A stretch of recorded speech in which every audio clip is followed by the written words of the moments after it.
This week I'd like to discuss gasoline prices because I think it's a topic that most people are interested in. Most people are not hearing the real cause of the high prices.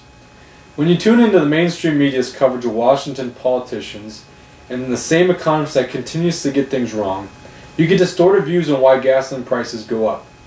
You hear things like Libya's turmoil impacts the oil markets, or OPEC and oil companies are chasing profits, or even China and India have increased demand.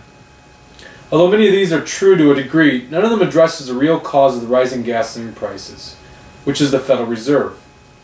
Now, my belief is that very few economists and politicians actually understand monetary policy. Therefore, it's hard for them to conclude that the Fed has any part in the rising prices. So let me break this down and explain. Under the Federal Reserve System, we allow a central bank to control the issuance of our dollar bills. If you take a look at the money in your wallet, you'll notice that it says Federal Reserve Note on the top. Well, what does this mean? In the most primitive form of an economy, transactions take place by bartering one product or service for another. So as a person from the city, if I want a gallon of milk, I need to exchange a city product with a farmer in order to satisfy my demand. But as we progress in society, we find out that both parties in a bartering system don't always have something to offer one another. So we form a money system with a commodity that is universally accepted. History tends to favor gold and silver in this case. Under this system, I can buy that gallon of milk from the farmer with a silver coin and he'll gladly accept it because he's able to use that coin for an agricultural product along with a city product if he so chooses. Since carrying and exchanging metal coins all the time is burdensome, we allow government to store our gold and silver and issue us a note that can be used in its place. These notes are still backed by gold and silver and can be exchanged for them at any time. Our government has now abandoned this practice and gone to a system of fiat money, which basically means that the notes that we carry around are no longer backed by gold or silver, they are assigned a value by a central bank. This creates the ability for government to control the supply of money or the amount of money that is in circulation in our economy. This is a very important subject. Since our politicians in Washington can't seem to balance a budget, they must borrow money.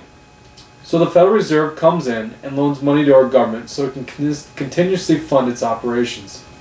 But this money doesn't come from wealth stored in banks. It's created artificially. Remember, the Fed controls the issuance of our money and thus can simply create it out of thin air, which is exactly what they do. But this doesn't only apply to government bonds. They also do this in the private sector and banking industry. Politicians today are afraid to have a bad economy under their watch, so they make temporary fixes that end up hurting us in the long run. This is what causes the business cycle, which I will explain at a future date. The Fed provides credit to banks, which in turn lends the money out to businesses and individuals. Once again, the money doesn't represent any wealth, it's purely artificial. So the money pours into our economy. What I've just explained is the true definition of inflation, which means the increase in the supply of money, or in this case, the increase in Federal Reserve notes. Now, when you increase the amount of money in an economy, that new money eventually is used to purchase an unchanged amount of goods and services. In other words, if you create twice as much money but the growth in the economy is only 5%, there is a significant mismatch and that extra money must flow to products and services that currently exist. This creates prices of goods to rise. Let's use an example. Say you have two children and you give one child a pack of gum and the other child 5 $1 bills. Let's assume that the child with the money wants to chew gum and the other child wants compensation. So the child with gum offers to sell the child with money a stick of gum for $1. So in this example, the price of a stick of gum equals $1. Now imagine you give the child with the money another 5 ones, but don't increase the supply of gum to the other child. Knowing that there is now twice as much money in the hands of the other child, what is likely to happen to the price of gum? Under this example, it's likely to double. This is what is occurring in the oil market, which impacts the price of gasoline. When the supply of money has increased, but oil production hasn't increased to the same level, a mismatch has occurred. Therefore, the prices of oil will rise to meet the amount of money chasing it. Of course, this isn't only happening in the oil markets.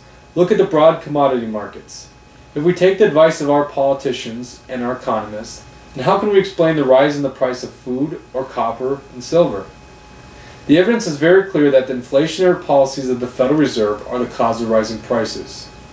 Since our federal government lacks the ability to balance a budget, and one of our largest lenders is experiencing a national tragedy, I can only assume that the Federal Reserve will continue to buy our debt and inflate the monetary base. This is why I continue to advocate the purchase of gold and silver and caution about the rising prices of consumer goods.